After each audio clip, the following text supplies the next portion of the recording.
Welcome back to Vinay भटक्या. आपण part 1 बघितला. आम्ही मुंबईवरनं होचिमिन सिटीला पोचलो आणि हॉटेलमध्ये चेक इन केलं, ब्रेकफास्ट केलं, फ्रेश झालो आणि आता 1 वाजता आम्ही निघणार आहोत ते होचिमिन सिटीचं साईटसीइंग करायला. पहिलं आम्ही जाणार आहोत ते इंडियन रेस्टॉरंटला लंच घ्यायला. त्याच्यानंतर पोस्ट ऑफिस, ते फेमस सायगाव पोस्ट ऑफिस म्हणून त्याला ओळखलं जातं, आणि त्याच्यानंतर वॉर म्युझियम, आणि नंतर संध्याकाळी एक फेमस असा टाइम्स स्क्वेअर जसा एक प्लेस आहे, तिकडे होचिमिन सिटीमध्ये आम्ही जाणार आहोत. हे बनाना लीफ रेस्टॉरंट आहे, इंडियन रेस्टॉरंट आहे. अतिशय चांगलं प्रकारचं फूड इथे, इंडियन फूड इथे मिळतं आणि त्यामुळे आमचा सगळा ग्रुप इथे आला.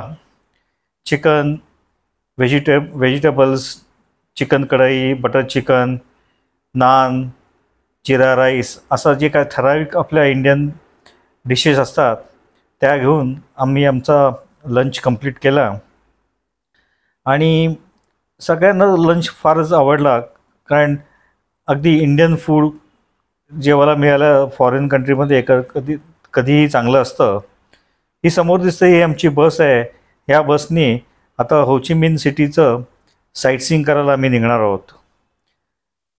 बस पण छान बस आहे, मोठीच्या मोठी.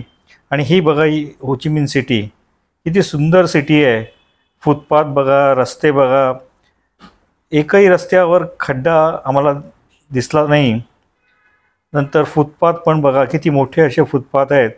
आणि स्वच्छता सगळ्या ऑल ओव्हर सिटीमध्ये एकदम सिटी क्लीन अशी सिटी ठेवलेली आहे. कुठेही तुम्हाला कचरा पडलेला दिसत नाही. ह्या सिटीमध्ये भरपूर मोटरसायकल आणि सायकल आहेत. असं करत पोचलो ते सागाव पोस्ट ऑफिस, त्याला म्हणतात होचिमिन सिटीचं पोस्ट ऑफिस. जे समोर तुम्हाला दिसते ते होचिमिन सिटीचं पोस्ट ऑफिस आहे.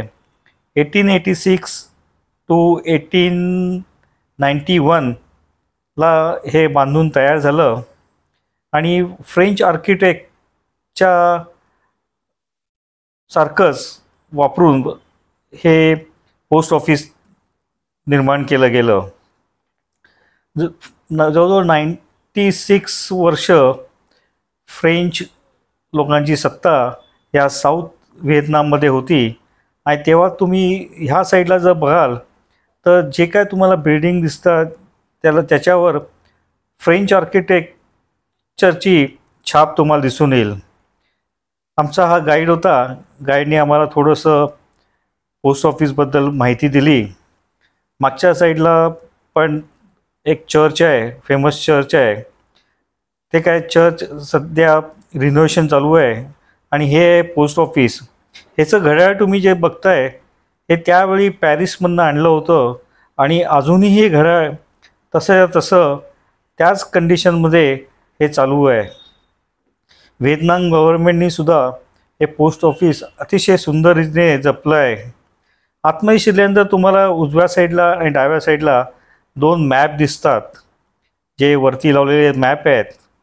ते मॅप त्यावेळच्या मला 1896ला हे जे मॅप दिसतोय सायगाव आणि कंबोडियाचा मॅप आहे. हे साऊथ व्हिएतनाम आणि कंबोडियाचा मॅप आहे. आणि उजव्या साईडला जो आहे तो सायगाव सिटीचा एरियाचा मॅप आहे.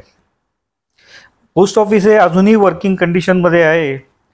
टुरिस्ट लोकांना जर आपल्या कोणा रिलेटिव्सना कार्ड पाठवायचं असेल किंवा तुम्हाला जर स्टॅम्प्स तिथूनचे घ्यायचे असेल तर तुम्हाला अजूनही इथे ही जी काउंटर दिसत आहेत ह्या काउंटरवरनं तुम्हाला त्याची खरेदी करता येते.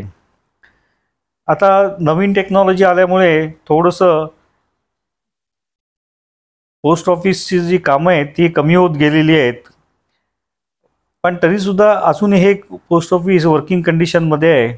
आतमधलं आर्किटेक्चर जरी तुम्ही बघाल काय सुंदर आहे.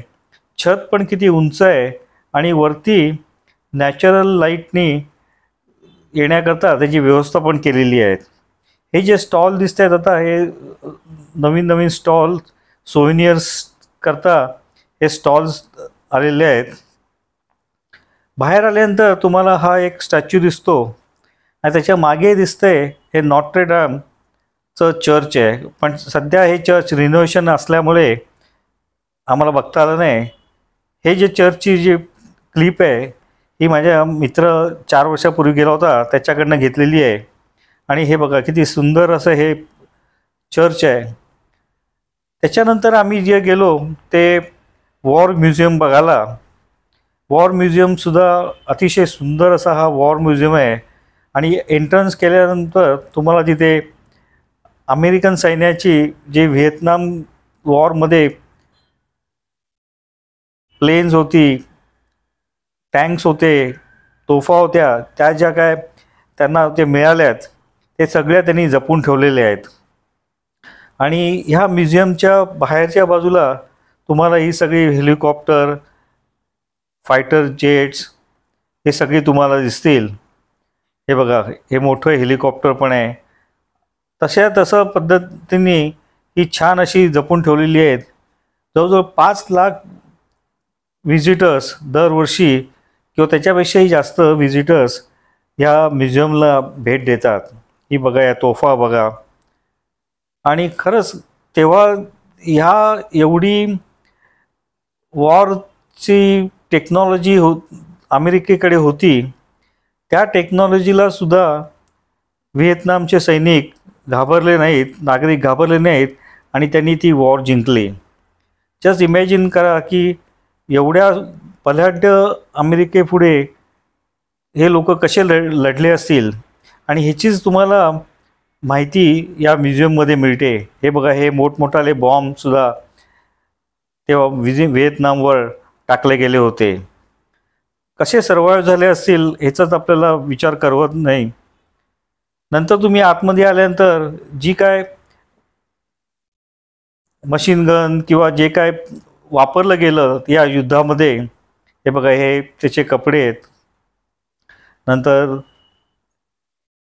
हे सगळं जे काय वॉरमध्ये वापरलं गेलं ते सगळ्या गोष्टी इथे व्यवस्थित अशा जपून ठेवलेल्या आहेत.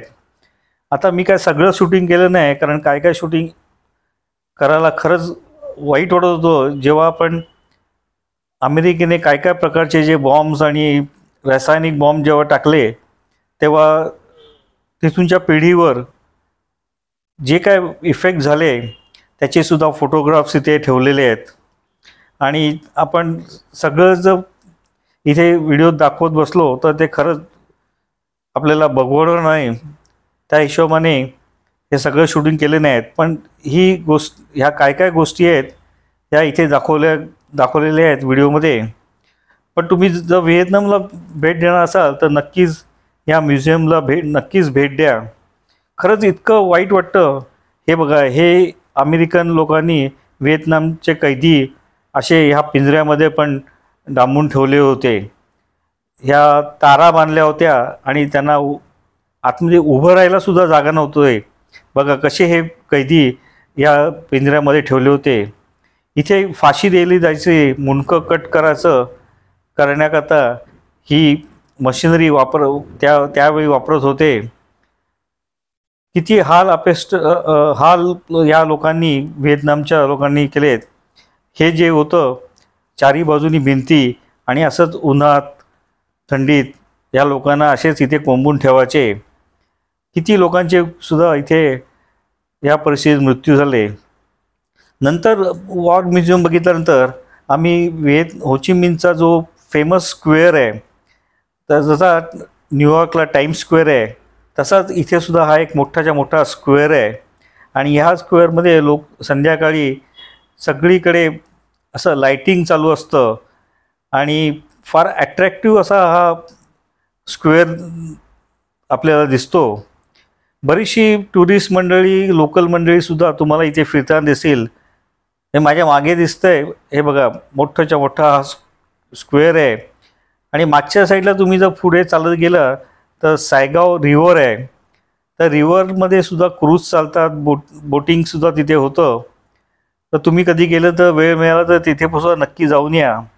लेफ्ट हँड साईडला राईट हँड साईडला सगळे शॉप्स आहेत, चांगली प्रकारचे रेस्टॉरंटसुद्धा आहेत. आणि तुम्ही बघाल माझ्या मागच्या साईडला एक मोठी उंच बिल्डिंग आहे, लँडमार्क 81 त्याला म्हणतात.